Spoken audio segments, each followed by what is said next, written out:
한 주간 잘 지내셨습니까?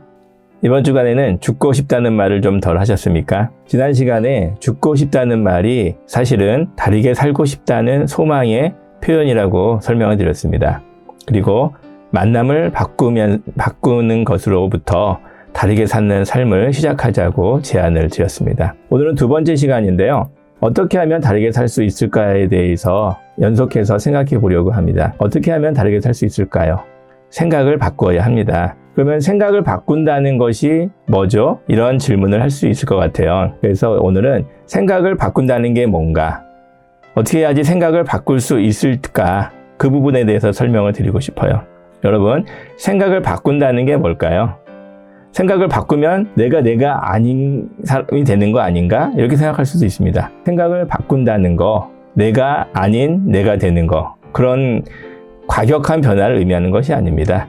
생각을 바꾼다는 것이 의미하는 게 뭔지 세 가지 측면에서 먼저 살펴보고요. 그리고 생각을 바꿀 수 있는 가장 근본적인 그리고 가장 쉬운 방법을 말씀드리고 마치려고 합니다. 생각을 바꾼다는 건요, 첫 번째로 생각을 넓히는 것이라고 생각을 합니다. 생각을 넓힌다는 거, 예를 좀 들어 보이고 싶은데요. 서로 다른 의견을 가진 분들이 있을 수 있어요. 그리고 그 다른 생각에 대해서 확신을 가지는 경우가 있거든요. 동그라미를 본 사람이 있습니다. 이 사람이 봤을 때는 분명히 동그라미예요. 그래서 나는 동그라미를 봤어, 이렇게 얘기를 했습니다. 옆에 사람은 그런데 내가 보니까 동그라미가 아니라 네모인데 네모처럼 보여, 이렇게 얘기를 합니다. 그럼 동그라미를 본 사람은 이게 어떻게 네모야, 분명히 동그라미인데 라고 말할 수 있겠죠. 근데 옆에 사람도 또 목소리를 높입니다. 분명히 네모야, 너는 이게 어떻게 동그라미로 보여, 이렇게 말합니다. 서로 확신을 가지고 얘기하기 때문에 절충할 수가 없어요. 그리고 다툼이 일어나고 갈등이 생기죠. 말을 안 하게 될 수도 있습니다. 이 문제를 어떻게 해결해야 될까요? 나와 완전히 다른 생각을 가지고 있는 사람을 만났을 때, 대화할 때 어떤 태도가 필요하냐면 생각을 넓힐 필요가 있어요. 여러분, 동그라미와 네모 서로 다르죠? 근데 절충할 수 없을까요? 종합을 할 수 없을까요? 종합을 할 수 있습니다. 원기둥을 한번 생각해 보세요. 원기둥은 위에서 보면 동그랗습니다. 그러나 옆에서 보면 네모나죠? 동그라미와 네모가 함께 있을 수 있고 보는 위치에 따라서 확실히 동그라미고 확실히 네모인 경우가 생깁니다. 그래서 서로 다른 생각을 가지고 있을 때에는 그 생각을 종합하려는 훈련을 하는 것이 필요해요. 내가 확실하게 생각하고 있는 그 문제, 내가 정확하게 보았다고 하는 일일지라도 생각을 넓히면 다른 관점에서 생각할 근거가 생깁니다. 생각은 바꿀 수 없습니다. 그러나 넓힐 수는 있어요. 저는 많은 분들이 자기 생각에 대한 확신을 가지고 있기 때문에 오류를 범하는 것을 많이 봐요. 사실 생각에 대한 확신은 생각이 좁을수록 더 강하게 가질 수가 있어요. 보는 것이 좁기 때문에 오직 그 한 가지 관점만을 바라보고 확신할 수가 있는 경우가 많습니다. 그래서 저는 원기둥을 생각하라, 이 말씀을 많이 보내드리는데요. 보는 관점에 따라서 확실히 옳지만 확실히 잘못된 것일 수도 있다. 잘못됐다기보다는 부분적으로 옳기 때문에 전체적으로는 잘못된 의견이 될 수 있다. 이 설명을 많이 드립니다. 생각을 바꾼다는 건 생각을 넓힌다는 의미입니다. 내 생각을 버릴 필요는 없어요. 그러나 내 생각과 다른 사람의 생각, 또 내 생각과 정반대인 생각을 종합하고자 하는 노력, 이것이 생각을 바꾸는 첫걸음입니다. 두 번째, 생각을 바꾼다는 건 생각을 집중하는 것입니다. 생각을 집중한다는 게 뭘까요? 저는 생각을 집중한다는 말의 의미를 페리클레스의 연설을 통해서 깨닫게 됐어요. 페리클레스는 그리스의 철학자이죠. 저는 이 페리클레스의 연설을 시오노 나나미의 로마인 이야기에서 봤는데 깊은 인상을 받았습니다. 그리고 제 인생에 큰 도움을 받기도 했고요. 페리클레스의 연설은 이것입니다. 우리는 절박함 속에 미를 사랑하며 탐닉함이 없이 질을 존중한다. 우리는 부를 추구하지만 이것은 가능성을 유지하기 위함일 뿐 어리석게도 부를 자랑하기 위함이 아니다. 또한 일신의 가난을 인정함을 수치로 여기지 않지만 빈곤을 극복하려는 노력을 게을리함을 깊이 부끄러워한다.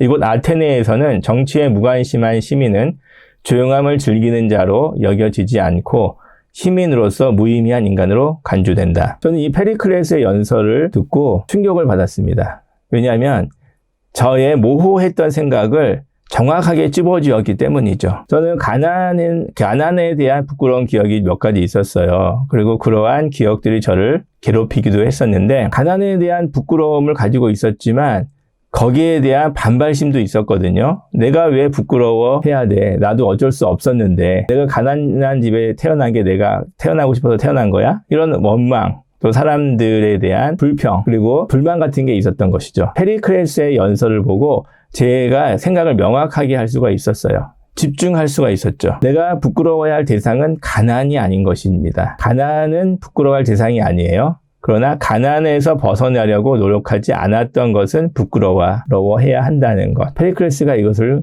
꼬집어줬어요. 또 돈을 모으려는 그러한 의지가 좀 부족했습니다. 그런데 페리클레스가 설명했듯이 돈을 모으려는 목적, 부를 추구하는 것이 아니라 가능성을 유지하려는 것이다. 이 말이 큰 도움을 주었어요. 돈이 있어야지 생각과 시간의 여유가 생기고 어떤 일을 시도할 수 있는 가능성을 갖게 되거든요. 그래서 부를 추구하는 것이 목적은 아니지만 가능성을 유지하기 위해서 나는 부를 축적해야 되는구나. 이런 생각을 알게 됐어요. 생각이 명확해지는 것이죠. 또 정치에 대해서도 마찬가지입니다. 그것은 잘하는 것이고 조용한 것이 아니다. 그것은 시민으로서 무의미한 인간이다. 이렇게 통렬하게 비판을 했습니다.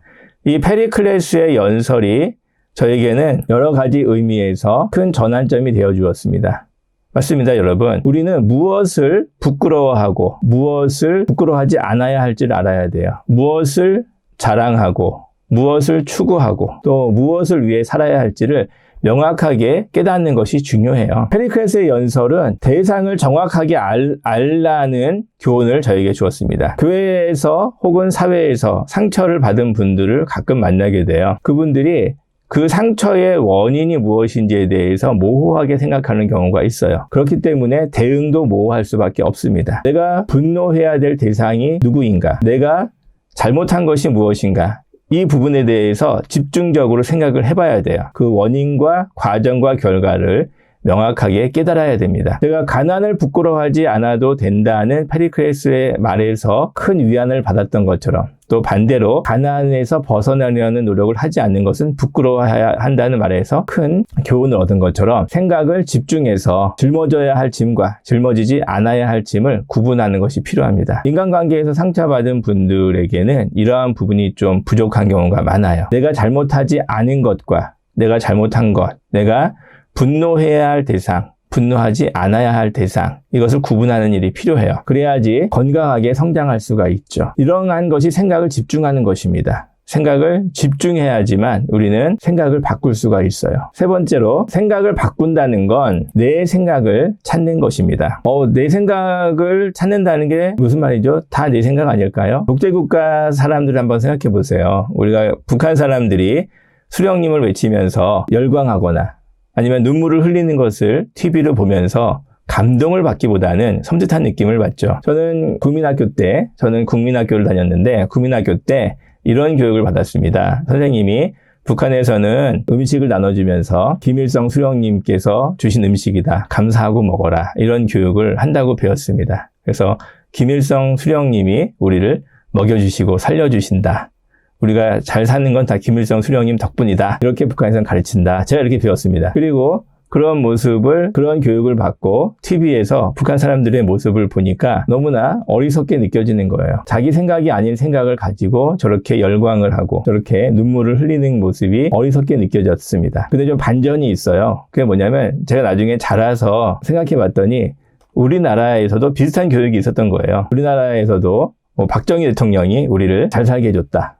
먹여 살렸다. 이런 식의 교육을 했었던 거예요. 그것을 제가 깨닫게 됐어요. 그러면서 내 생각이 아닌 것도 있구나라는 것을 깨닫게 됐습니다. 오늘날 우리나라의 기독교계에도 많은 혼란이 있죠. 제 어린 시절을 돌아봤을 때에 많은 기독교인들이 사실은 자기 생각이 아닌 것을 가지고 흥분하고 분노하고 열광하는 경우가 있지 않을까를 생각해 봤어요. 내 생각이 아닐 수가 있습니다. 우리가 많은 경우 불행한 것도 내 생각이 아닌 것을 받아들였기 때문인 경우가 많아요. 우리나라에는 공부를 잘해야 된다. 그래야지 훌륭한 사람이다. 그래야지 좋은 사람이다 라는 생각을 많이 퍼뜨리고 있죠. 그런 생각을 거부해야 되는 것이죠. 내 생각이 아닙니다. 내가 공부보다 다른 쪽을 쪽에 관심이 있고 그것이 더 좋다면 그 생각이 옳은 것입니다. 내 생각을 받아들이고 내 생각을 찾는 연습, 이러한 연습을 하지 않으면 우리는 다른 사람의 생각 속에서 허우적대다가 불행한 삶을 살 수밖에 없어요. 내 생각이 무엇인지를 찾기 위해서 우리에게 필요한 것은 무엇일까요? 생각을 넓히는 가장 근본적인 방법은 하나님의 존재를 인정하는 것입니다. 그건 좀 말이 안 되는 것 같은데 어떻게 논리가 그런 식으로 연결될 수가 있죠? 이렇게 불만을 제기하는 분도 있을 수 있어요. 근데 저는 한 30분 정도만 얘기하면은 창조론에 대해서 거부감을 느끼고 무시하는 분들의 생각을 바꿔줄 자신이 있습니다. 단순한 설득이나 윽박지르기가 아니라 자연스럽게 그 흐름을 터줄 수가 있어요. 진화론을 믿는 분들은 진화론이라는 생각을 좁은 틀에서 모호하게 그리고 남의 생각을 받아들일 경우가 많기 때문에 그래요. 창조론이 그렇게 허무맹랑한 주장만은 아니라는 것을 알려주기만 해도 많은 분들의 생각이 바뀌는 것을 보았습니다. 몇 가지 예를 들어볼게요. 진화론에서는 가장 중요한 게 뭐냐면 약육강식 적자생존입니다. 약육강식 적자생존이라는 게 뭐냐면 강한 것이 정의라는 거죠.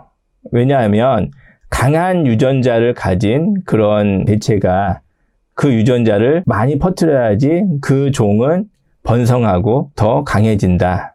이렇게 가르치잖아요. 강한 사자가 혼자 음식을 독차지하는 거, 이거는 잘하는 겁니다. 왜냐하면은 그 강한 사자가 더 잘 먹고 잘 살아서 많은 자손을 퍼뜨리는 것, 그것이 그 사자라는 종의 유리하다, 이렇게 가르치는 것이죠. 뿐만 아니라 토끼 같은 초식동물도 약한 토끼가 있으면 이렇게 먹이를 못 먹게 하고 배척을 해요.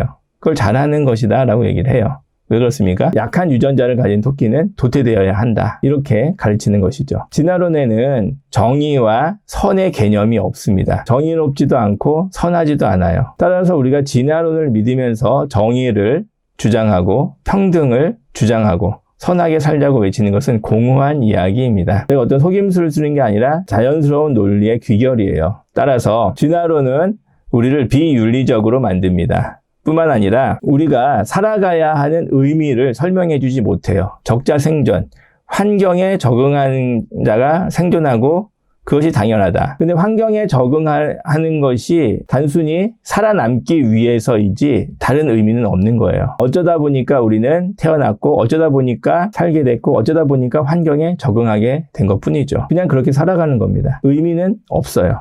왜? 어쩌다 보니까 이렇게 된 거기 때문에.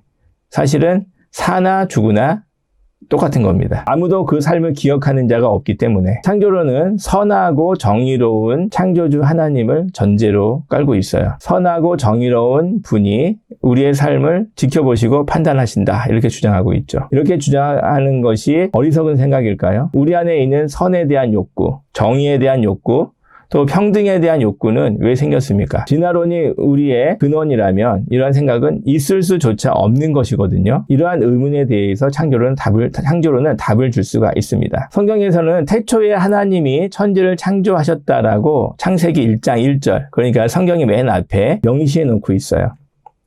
태초라는 것은 시간과 공간과 물질의 시작을 의미합니다. 이 시간과 공간의 물질의 시작을 있게 한 분이 하나님이다라고 명시하고 있습니다. 즉 하나님은 시간과 공간과 물질 이전에 계셨고 그 바깥에서 이것을 총괄하신다, 이렇게 주장하고 있습니다. 제가 과학적인 설명은 다른 시간에 설명을 드리겠고요. 오늘은 어떤 부분을 말씀드리고 싶냐면 우리의 삶을 시작하셨을 뿐만 아니라 우리의 삶에 의미를 부여하는 분이 있다는 것을 말씀드리고 싶어요. 우리가 어떤 물건을 만들었다면 그 만든 목적이 있기 때문에 만든 것입니다. 어떤 의도를 가지고 만든 것이죠.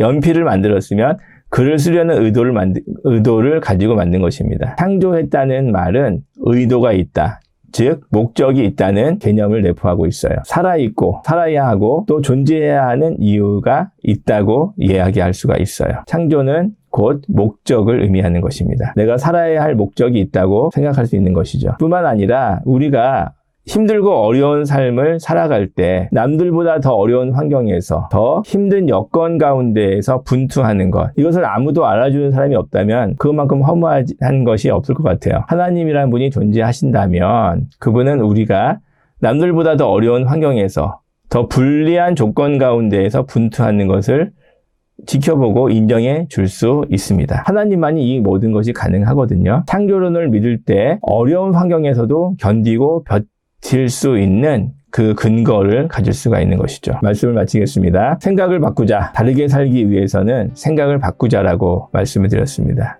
여러분, 생각을 바꾼다는 것은 생각을 넓히는 것이고 생각을 집중하는 것이고 또 내 생각을 찾는 것입니다. 이러한 노력을 하지 않는다면 우리는 다른 삶을 살기가 어려워요. 그러나 더 근본적으로 우리의 생각을 바꿔줄 수 있는 방법이 있어요. 그게 뭐냐면 하나님의 존재를 인정하는 것이에요. 창조론을 믿는다면 내 삶에 의미가 있고 목적이 있고 또 내가 살기 위해 분투하는 모든 과정을 지켜봐 주시는 분이 있다는 것을 우리는 알게 돼요. 그럴 때 우리의 생각은 바뀌게 됩니다. 내 삶은 의미가 있는 것이고 내 삶의 고난은 목적이 있는 것이다 라고 바뀌는 것이죠. 이러한 생각을 가지고 살 때 우리는 다른 삶을 살 수 있는 소망을 갖게 됩니다. 여러분, 죽고 싶다 이런 말이 나올 때 다르게 살고 싶다 라고 고쳐 말해 보시길 바라요. 그리고 그 죽고 싶다는 생각이 왜 나왔는지 그 근원을 따져보시고 그 근원을 바꿔보시기를 부탁을 드립니다. 감사합니다.